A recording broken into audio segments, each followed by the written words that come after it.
Hello students, in previous class we have discussed about the refraction and some general rules of refraction. Now in today's class we will discuss about refraction through a glass slab, laws of refraction and refractive index. Now let us start with the topic refraction through a glass slab. Let us make a glass slab. ये glass slab है, ठीक है। अब हमें find out करना है कि इस ग्लास स्लैब में रिफ्रैक्शन कैसे होता है। तो सबसे पहले तो हम देखें, ग्लास स्लैब है तो ये मीडियम तो हो गया हमारा ग्लास, यहाँ क्या है, एयर है, ठीक, और यहाँ भी क्या है, एयर, ठीक है। अब कल जो पहला लेक्चर था हमारा उसमें हमने पढ़ा था कि जब कोई ray of light rare to denser move करती है, रेयर से डेंसर मूव करेगी तो वो कहाँ मुड़ जाएगी, टुवर्ड द नॉर्मल, ठीक है। ये बातें हमें ध्यान रखनी है, इसी के अकॉर्डिंग हम इसको पढ़ सकते हैं। और दूसरा क्या है, जब ray of light denser to rare, denser medium से रेयर मीडियम में जाएगी तो वो क्या होगा, away from the normal move कर, अवे फ्रॉम नॉर्मल। तो ये जो हमने था ये पिछले लेक्चर में हमने देखा था। अब ये दो रूल्स हैं रे ऑफ लाइट के। अब ऐसा होता क्यों है ये वैसे हमने डिस्कस किया था, फिर भी देखते हैं। रेयर मीडियम जो होता है उसका रिफ्रैक्टिव इंडेक्स कम होता है, ठीक है। और जो डेंसर मीडियम है इसके बारे में हम आगे डिस्कस करेंगे, रिफ्रैक्टिव इंडेक्स के बारे में। डेंसर मीडियम जो है उसका रिफ्रैक्टिव इंडेक्स क्या होता है, ज्यादा होता है। अब जब रे ऑफ लाइट रेयरर से डेंसर की तरफ जाएगी तो क्या कम हो जाएगी, उसकी वेलोसिटी डिक्रीज हो जाएगी, ठीक है। अब यही देखते हैं। अब ये एक नॉर्मल हमने ड्रॉ किया, ठीक है, स्लैब के ऊपर एक नॉर्मल हम ड्रॉ कर लेते हैं और फिर हम देखते हैं कि इंसिडेंट रे बना लें। ये हो गया नॉर्मल, ठीक है। ये इंसिडेंट रे ऑफ लाइट है। अब ये नॉर्मल है। नॉर्मल और इंसिडेंट रे ऑफ लाइट के बीच का जो एंगल होता है उसको हम कहते हैं एंगल ऑफ इंसिडेंस, ठीक है। यानी कि जो आपतित किरण है और जो अभिलंब है उसके बीच का जो एंगल होगा उसको हम क्या कहेंगे, आपतन कोण, ठीक। अब ये रे ऑफ लाइट देखो, अगर इसको नॉर्मली देखें तो इसको स्ट्रेट जाना था। अगर इसके रास्ते में कोई भी मीडियम नहीं आता है तो इस रे ऑफ लाइट को क्या करना है, इसे स्ट्रेट चले जाना है। बट क्या होता है कि ये रे ऑफ लाइट एयर से जब यहाँ इस इंटरफेस पे पहुंच रही है तो यहाँ मीडियम चेंज हो जाता है। यहाँ ये किससे मीट करती है, ग्लास स्लैब। अब ग्लास स्लैब चेंज हो गया मीडियम तो उसका रिफ्रैक्टिव इंडेक्स भी बदल गया। अब रिफ्रैक्टिव इंडेक्स बदलने की वजह से इस रे ऑफ लाइट को रेयरर से डेंसर में आना पड़ा। एयर क्या है, रेयरर मीडियम, रेयरर है और ये डेंसर मीडियम है ग्लास। तो इस रे ऑफ लाइट को रेयरर से कहाँ ट्रेवल करना पड़ा, डेंसर में। और जब रे ऑफ लाइट रेयरर से डेंसर में आएगी तो वो कहाँ मुड़ जाएगी, टुवर्ड द नॉर्मल। तो वो नॉर्मल की तरफ मुड़ गई। और यहाँ से क्योंकि यहाँ एक ही मीडियम है अभी तक, तो ये क्या है, एक स्ट्रेट पाथ ट्रेवल करेगी यहाँ से यहाँ तक, इस पॉइंट तक। अब इस पॉइंट को मान लेते हैं ओ डैश। अब यहाँ एक और हमने नॉर्मल ड्रॉ कर लिया इस सरफेस के ऊपर। तो इस इंटरफेस पे ये जो नॉर्मल है ये हो गया, ठीक है। अब ये एंगल ऑफ इंसिडेंस है और जो नॉर्मल और रिफ्रैक्टेड रे के बीच का एंगल होगा, ये कौन सी रे है, रिफ्रैक्टेड रे। इसके बीच का जो एंगल होगा, इस एंगल को हम क्या कहेंगे, ये जो एंगल है इस एंगल को हम बोलेंगे एंगल ऑफ रिफ्रैक्शन, ठीक है, एंगल ऑफ रिफ्रैक्शन। अब ये एंगल आर है तो ये एंगल भी क्या हो जाएगा, आर, ठीक है, ये भी आर हो गया। अब इस इंटरफेस के लिए बात करें तो इस पॉइंट पे जो इंटरफेस है यहाँ पे ये जो एंगल आर है ये इस इंटरफेस के लिए क्या है, एंगल ऑफ इंसिडेंस है। अब ये ray of light O dash point के ऊपर क्या हो गया है यहाँ पे, अब देखिए ये मीडियम है डेंसर, तो रे ऑफ लाइट को फिर डेंसर से बाहर आ रही है, वो कहाँ आ रही है, एयर में, तो वो डेंसर से फिर कहाँ आ गई, रेयरर मीडियम में, और वो जब डेंसर से रेयरर में आएगी तो वो कहाँ मुड़ जाएगी, अवे फ्रॉम द नॉर्मल। ठीक है, वो कहाँ मुड़ेगी, अवे फ्रॉम नॉर्मल, मतलब उसको अब रास्ता तो उसको कुछ और वो करना था, स्ट्रेट लाइन पाथ तो उसका ये था, देखिए एक बना के देख लेते हैं इससे, अगर इसको स्ट्रेट लाइन पाथ देखें तो उसका स्ट्रेट लाइन पाथ ये था, ठीक है ना, उसको इसी रास्ते से ट्रेवल करना था, पर यहाँ आके फिर क्या हुआ, मीडियम चेंज हो गया, और मीडियम चेंज होने की वजह से वो कहाँ मुड़ गई, दूसरी तरफ। ठीक है, अब नॉर्मल से दूसरी तरफ, यानी कि अभिलंब से परे वो बैंड हो गई। अब ये जो एंगल है, ये जो एंगल बना, ये जो रे है जो बैंड हुई अभिलंब से दूसरी तरफ, इस रे को तो हम बोलते हैं एमर्जेंट रे, एमर्जेंट रे, और इस एंगल को हम बोलते हैं एंगल ऑफ एमर्जेंस। ई से हम इसको लिखते हैं, इसको हम ई से लेते हैं। ठीक है, अब यहां देखिए एक्चुअल पाथ क्या था रे ऑफ लाइट का, ये जो डॉटेड लाइन से दिखाया गया, और जो रे ऑफ लाइट ग्लास स्लैब से ट्रेवल करने के बाद जो निकली है, एमर्ज हुई है, बाहर आई है, यानी कि उस रे ऑफ लाइट का पाथ दूसरा है। लेकिन एक बात देखिए, ये दोनों क्या है, एक दूसरे के पैरेलल है ना, ये दोनों एक दूसरे के पैरेलल है। तो जो इंसिडेंट रे है, यानी कि जो रे को एक्चुअल पाथ ट्रेवल करना था, वो रे एमर्जेंट रे के क्या आ गई, पैरेलल आ गई। तो अब यहाँ in case of glass slab, अगर ग्लास स्लैब को हम देखते हैं तो इन दोनों के बीच का जो डिफरेंस होगा, जो इंसिडेंट रे थी, जो ओरिजिनल रे, जिसको अगर कोई मीडियम वो सेम मीडियम रहता है, यानी कि अगर इस रे को सिर्फ एयर से ट्रेवल करना था तो ये किस रास्ते से आती, इससे। ठीक है, इसको हम कुछ नाम दे देते हैं, ये है ओ एन, ठीक है, ओ ए ले ले, ओ ए, ओ तो ये है ही, तो ये हो गया ए, इस पॉइंट को ओ डैश लिया है हमने, और ये रे ले ली हमने एन। ठीक है, अब ये देखो ए ओ क्या है यहाँ पे, अब इसको थोड़ा सा मैथमेटिकली सारे को अच्छे से देख लेते हैं, कौन सी रे क्या है, ए ओ कौन सी रे है, incident ray, this is a incident ray, और ओ क्या है, first angle of, first point of interface, जहां पे क्या हो रहा है, रिफ्रैक्शन ऑफ लाइट होगा, कैसे, रेयर से डेंसर मीडियम में जाएंगी। आई क्या है, angle of incidence, angle of incidence यानी कि आपतन कोण। आर क्या है, एंगल ऑफ रिफ्रैक्शन, अपवर्तन कोण,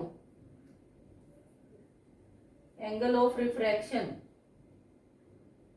ठीक है, अब यहाँ पे ये आर क्या है, देखो इसको आर डैश ले लो, वैसे तो आर ही होगा क्योंकि ये कोण और ये कोण बराबर है, ये तो रूल है ज्योमेट्री का। तो ये जो दूसरा यहाँ पे जो आर है इंटरफेस ओ डैश पे, ये क्या हो जाएगा इस रे के लिए, incidence angle, angle of incidence, और ई क्या है, एमर्जेंट एंगल। और जो रे एमर्जेंट रे है उसका क्या नाम आ गया, O dash N, O dash N क्या है, एमर्जेंट रे।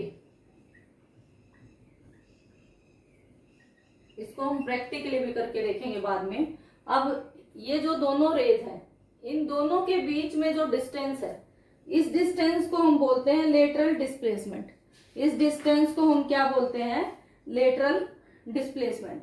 अब अगर हमें लेटरल डिस्प्लेसमेंट फाइंड आउट करना हो तो प्रैक्टिकली हम निकाल सकते हैं, इंसिडेंट रे और एमर्जेंट रे के बीच के डिस्टेंस को हम मेजर कर लें तो क्या आ जाएगा, लेटरल डिस्प्लेसमेंट।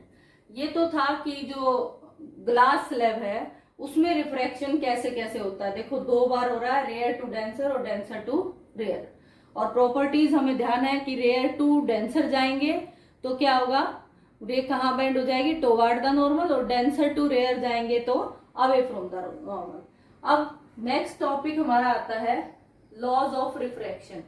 ये जो रिफ्रैक्शन हो रहा है इसके लॉज क्या है, जैसे लॉज ऑफ रिफ्लेक्शन भी थे ना, रिफ्लेक्शन के भी कुछ रूल थे, ऐसे ही रिफ्रैक्शन के भी कुछ रूल हैं।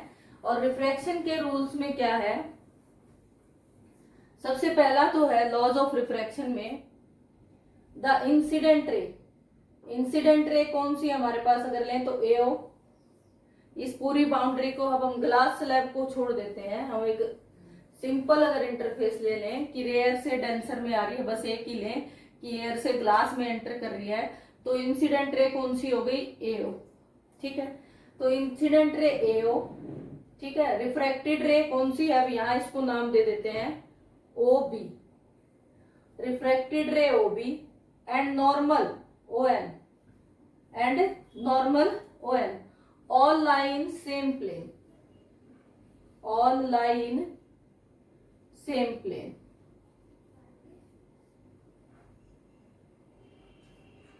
यहां लिख लीजिएगा आप अच्छे से, इंसिडेंट रे पूरे में लाई करेंगे। सेम प्लेन का मतलब क्या है, अब देखो ऐसे होता है, कोऑर्डिनेट एक्सिस होते हैं हमारे, ये एक्स एक्सिस है, ये वाई एक्सिस है। ठीक है, अब अगर इसको देखें ध्यान से तो ये एक्स एक्सिस हो गया इधर और ये वाई एक्सिस हो गया। तो कोई प्लेन अगर बनाते हैं तो प्लेन क्या होता है, जैसे देखो मैं एक प्लेन बना के दिखाती हूँ आपको। अगर ये ले लिया हमने, अब ये एक प्लेन है। ठीक है, अब इस प्लेन में ना देखो क्या चेंज हो रहा है, या तो एक्स में चेंज हो रहा है या वाई में चेंज हो रहा है, एक्स वाई हर जगह। ठीक है, दूसरा भी कोई प्लेन होगा तो कोऑर्डिनेट जो चेंज हो रहे हैं सिर्फ एक्स और वाई चेंज हो रहे हैं। तो इट मीन्स ये अगर ऐसे बनाया है तो ये सेम प्लेन में है।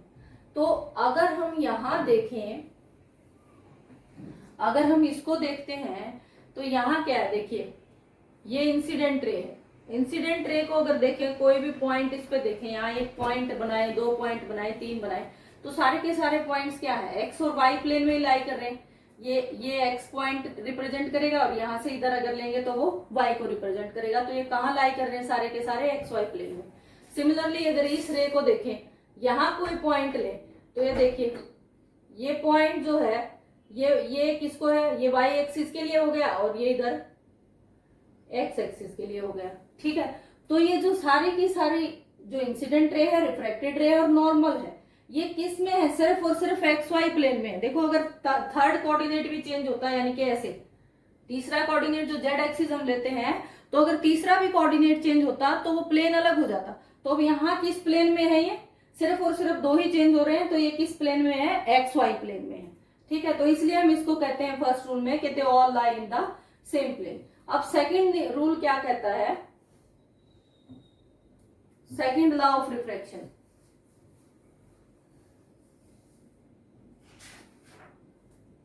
The ratio of sine of angle of incidence, the ratio of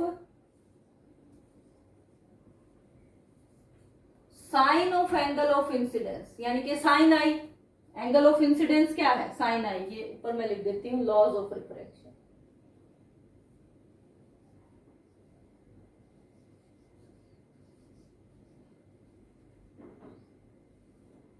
ठीक है, अब यहां क्या हो गया, देखो the ratio of sine of angle of incidence to the sine of angle of refraction, sine of angle of refraction यानी कि sine R, sine I and sine R is constant, divide by sine R is equal to mu, और ये जो mu है इसको हम बोलते हैं constant, and this constant is known as the refractive index, और इसी कांस्टेंट को हम क्या कहते हैं, रिफ्रैक्टिव इंडेक्स कहते हैं।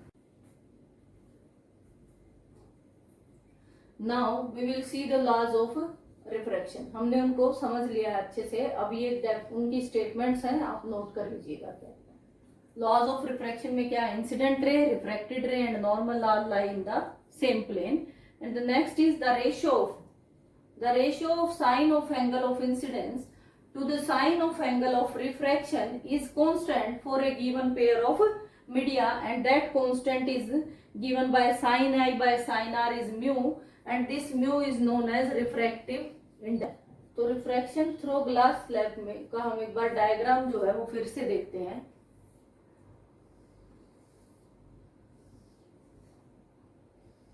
अब यहाँ देखिए ये इंसिडेंट रे ऑफ लाइट है, ठीक, यानी कि आपतित किरण, और ये रे ऑफ लाइट ये हो गई, ये एंगल आई, ये एंगल आर, ये मीडियम 1 और ये मीडियम 2, ठीक है। मीडियम 1 फिर से आपको याद होना चाहिए एयर है, और 2 क्या है, ग्लास है। अब यहाँ पे अगर हम देखें रिफ्रैक्टिव इंडेक्स अगर हमें फाइंड करना है, देखो मैंने आपको कहा कि जब रे ऑफ लाइट एयर से डेंसर में एंटर करेगी, यानी कि एयर से ग्लास में एंटर करेगी, तो उसकी स्पीड क्या हो जाएगी, डिक्रीज हो जाएगी, और स्पीड डिक्रीज होने की वजह से वो क्या है, नॉर्मल की तरफ बेंड हो जाएगी। फिर क्या होता है कि जब इस इंटरफेस पे आके रे ऑफ लाइट अब बाहर निकलती है, इमर्जेंट हो रही है, तो वो रे ऑफ लाइट कहाँ से कहाँ जा रही है, अब डेंसर से वापस एयर में आ रही है, तो डेंसर से जब वो एयर में आएगी तो फिर क्या होगा, उसकी स्पीड इंक्रीज हो जाएगी, और वो स्पीड इंक्रीज होने की वजह से away from the normal bend हो जाएगी। मतलब उसको जिस रास्ते पर जाना था, कहाँ जाना था उसको, तो ऐसे जाना था, तो वो इस पाथ पर, ये जो पाथ उसको पकड़ना था, वो इसे यहाँ से नहीं जाएगी, वो यहाँ से जाने की बजाय नॉर्मल से दूर बेंड हो गई।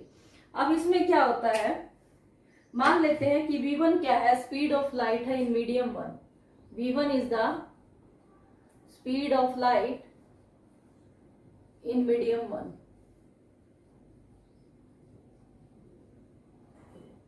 ठीक है, पहले मीडियम में यानी कि एयर में, and v2 is the speed of light in medium 2, या आप कह सकते हो इन ग्लास, ठीक है। अब आपको कहा कि refractive index of medium 2 with respect to medium 1 क्या होगा, अगर हमें फाइंड आउट करना है रिफ्रैक्टिव इंडेक्स ऑफ मीडियम 2, मैंने कहा रिफ्रैक्टिव इंडेक्स को हम किससे लिखेंगे, म्यू से लिखेंगे, कई बुक्स में इसको एन से भी लिखा है, तो वो कंफ्यूज नहीं होना है, वो नोटेशन अलग अलग हो जाती है, ध्यान कर लेना। तो रिफ्रैक्टिव इंडेक्स ऑफ मीडियम 2 पहले आएगा विद रिस्पेक्ट टू 1, तो 1 बाद में आएगा, इसको निकालना है तो ये कैसे आएगा, velocity of light in medium 1, it is defined as the ratio of velocity of light in medium 1, medium 1 की जगह आप सीधा एयर भी लिख सकते हो यहाँ, ठीक है, over velocity of light in medium 2,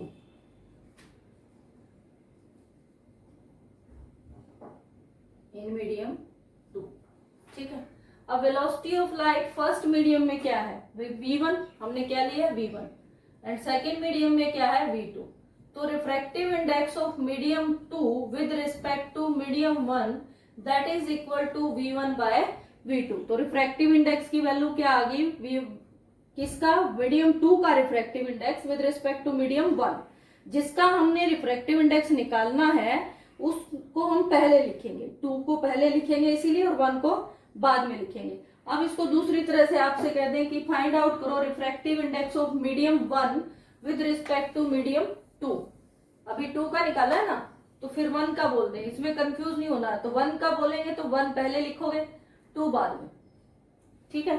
अब क्या था देखो, जिसके विद रिस्पेक्ट निकलता है, यानी कि अगर हमने यहाँ 2 का निकाला 1 के विद रिस्पेक्ट, तो रे ऑफ लाइट पहले 1 से ट्रेवल करके 2 में आ रही है, अब क्या निकालना है, 1 का निकालना है विद रिस्पेक्ट टू 2, तो अब रे ऑफ लाइट क्या है, जैसे 2 से ट्रेवल करके 1 में आएगी, तो velocity of light in medium 2 divide by velocity of light in medium 1, इसको हम ऐसे ले लेंगे, तो μ21 is equal to v1 by v2 and μ12 is equal to v2 by v1, इसमें कोई कंफ्यूजन नहीं है, ये माइंड में बस थोड़ा सा सेट रखना है कि किसके विद रिस्पेक्ट निकाल रहे हैं और किसका निकाल रहे हैं। फिर आता है अगर मीडियम 1 जो है वो वैक्यूम या एयर हो, देखो हम जानते हैं कि जो वेलोसिटी ऑफ लाइट है इन वैक्यूम और एयर वो फिक्स है, उसकी वैल्यू क्या है,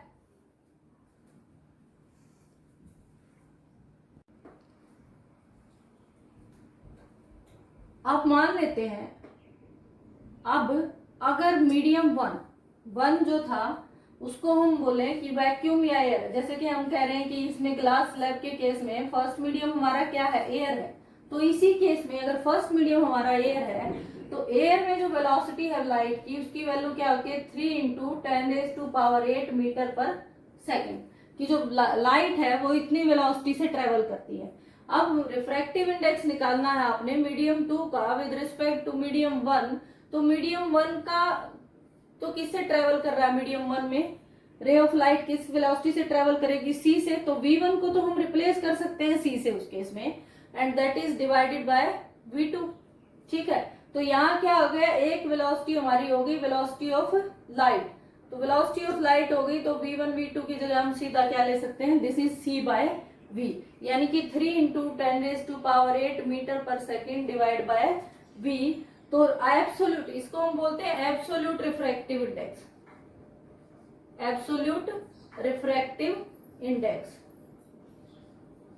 तो एब्सोल्यूट रिफ्रैक्टिव इंडेक्स का क्या फार्मूला है, this is equal to c divided by v। इसका फार्मूला है ये क्या है, c बाय v, और c आपको पता है, अगर किसी भी मीडियम का आपको absolute refractive index find out करना दिया जाता है तो हम आसानी से निकाल सकते हैं, क्योंकि अगर हमें velocity of light in second medium दे दी है तो फर्स्ट मीडियम तो हमें पता ही है कि वो क्या होगी, वेलोसिटी ऑफ लाइट से ट्रेवल करेगा 3 इंटू 10⁸ मीटर पर सेकेंड से ट्रेवल करेगा, और दूसरे मीडियम की अगर आपको गिवन है तो आप उसको आसानी से निकाल सकते हैं। अब ये जो रिफ्रैक्टिव इंडेक्स है इसकी कोई यूनिट्स नहीं होती, एग्जाम्स में कई बार आ जाता है ना, यूनिट मींस इकाई, इसको मात्रक, इसको, ठीक है। अब एक क्वेश्चन है, मान लो कि एक रे ऑफ लाइट है, अब हम कह रहे हैं कि जो रिफ्रैक्शन है ना, जैसे अब कोई रे ऑफ लाइट मान लो किसी इंटरफेस पे ऐसे नॉर्मल इंटरफेस पे फॉल करती है, किसी दोनों मीडियम की, जो जैसे एयर और ये ग्लास हो गया, तो ये इनका इंटरफेस कहलाएगा। इसके ऊपर जब कोई ray of light normally fall करती है तो वो रे ऑफ लाइट बैंड क्यों नहीं होती, कि बैंड का मतलब वो इधर इधर इधर ऐसे, वो किसी भी डायरेक्शन में बैंड क्यों नहीं होती। हम यही कह रहे हैं ना कि जब रे ऑफ लाइट एक मीडियम से दूसरे में ट्रेवल करेगी तो वो उसकी वेलोसिटी चेंज हो जाएगी। अब वेलोसिटी चेंज हो जाएगी तो वो या तो टुवर्ड द नॉर्मल बैंड हो जाएगी या away from the normal band हो जाएगी। लेकिन रे ऑफ लाइट जो है अगर नॉर्मल फॉल करती है किसी इंटरफेस के ऊपर तो वो बैंड क्यों नहीं होती। ठीक है, बैंड होना चाहिए अकॉर्डिंग टू रूल। तो क्या है, ये क्या कह रहा है, यहाँ रेयर मीडियम है, यहाँ डेंसर मीडियम है, तो इस रे ऑफ लाइट को क्या होना था, बैंड हो जाना चाहिए। अब ये किस डायरेक्शन में जाए, अब इसको हम देखते हैं मैथमेटिकली। हमने अभी स्नेल्स लॉ को देखा, म्यू इज इक्वल टू क्या है, sine I divided by sine R. ठीक है, ये स्नेल्स लॉ है। अब अगर ये इसके ऊपर, ये नॉर्मल है हमारा, ठीक है, ये नॉर्मल है, और नॉर्मल के अलोंग ही रे ऑफ लाइट फॉल कर रही है।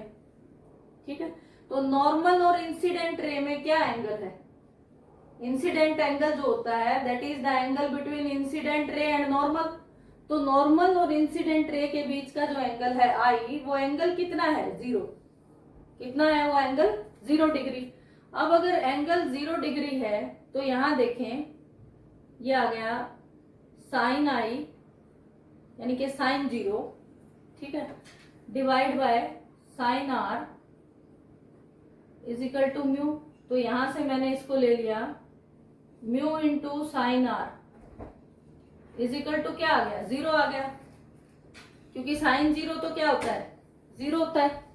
साइन 0 अगर 0 होता है तो अब देखो रिफ्रैक्टिव इंडेक्स तो मीडियम का कुछ ना कुछ होगा, वो तो 0 नहीं है, क्योंकि अब एक मीडियम से, मान लो मैंने एयर से ग्लास में ही कहा, तो ग्लास का कुछ रिफ्रैक्टिव इंडेक्स है, तो ये क्वांटिटी तो आप रहने दीजिए। अब इसका मतलब साइन आर क्या होना चाहिए, sine R is equal to 0। अगर साइन आर 0 होता है तो आर क्या आ गया, आर 0। तो एंगल ऑफ रिफ्रैक्शन भी क्या आ गया, एंगल ऑफ रिफ्रैक्शन भी क्या आया, 0 आया। और अगर एंगल ऑफ रिफ्रैक्शन भी 0 है तो रे कैसे पास कर जाएगी, स्ट्रेट। तो इसीलिए कोई भी रे ऑफ लाइट जो किसी इंटरफेस पे नॉर्मल के अलोंग फॉल करती है वो क्या है, वो कभी भी बैंड नहीं होती, यानी कि उसकी जो वेलोसिटी है वो चेंज नहीं हो रही और वो मीडियम से स्ट्रेट निकल जाती है। ठीक है, और ये था हमारा refraction through a glass slab. In refraction कैसे होती है, हमें कैसे पता लगेगा कि ये इंसिडेंट रे है और ये रिफ्रैक्टेड रे है, तो हम इस सबको एक बार बना के भी देखेंगे।